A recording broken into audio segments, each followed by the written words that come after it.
이제 우리 증시 투자자들에 대한 좀 조언을 해주셔야 될 것 같은데 우리 증시에는 좀 어떤 영향이 있을 것으로 보십니까? 그렇죠. 그리고 외국인들이 사실은 우리 국내 증시에서 순매수로 돌아서는 듯 하다가 다시 최근 일주일간 보면 가파른 순매도를 계속 유지하고 있는 상황이거든요. 네. 여전히 환율 변수 자체가 굉장히 외국인 투자자들한테는 부정적으로 작용하고 있다라고 볼 수 있을 것 같습니다.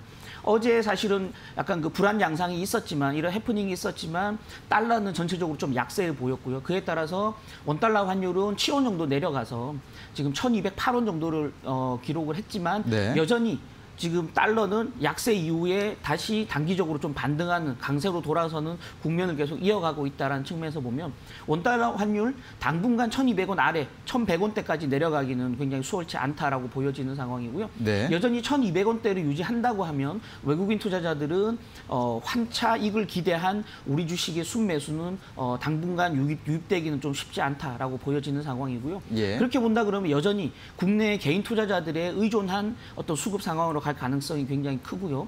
그렇게 본다면 우리 증시 자체 위로 상승하는 그런 어떤 동력 자체는 약화될 수밖에 없다라고 설명드리면 될 것 같습니다.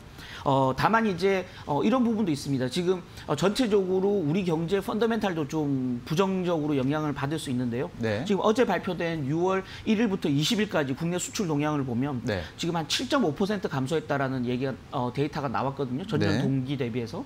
그러니까 3개월 만에 처음으로 지금 그 수출 감소율이 한 자릿수를 기록했다라는 굉장히 좀 긍정적인 신호로 어제 받아들여졌는데요. 실제 이제 조업일수, 그러니까 쉬는 날을 제외한 조업일수를 감안하면 하루 평균 수출은 마이너스 16.2%였거든요. 예. 여전히 두 자릿수 중반대의 수출 감소율을 기록하고 있다는 측면에서 보면 국내 수출 자체 여전히 좋지 않다라는 거고요.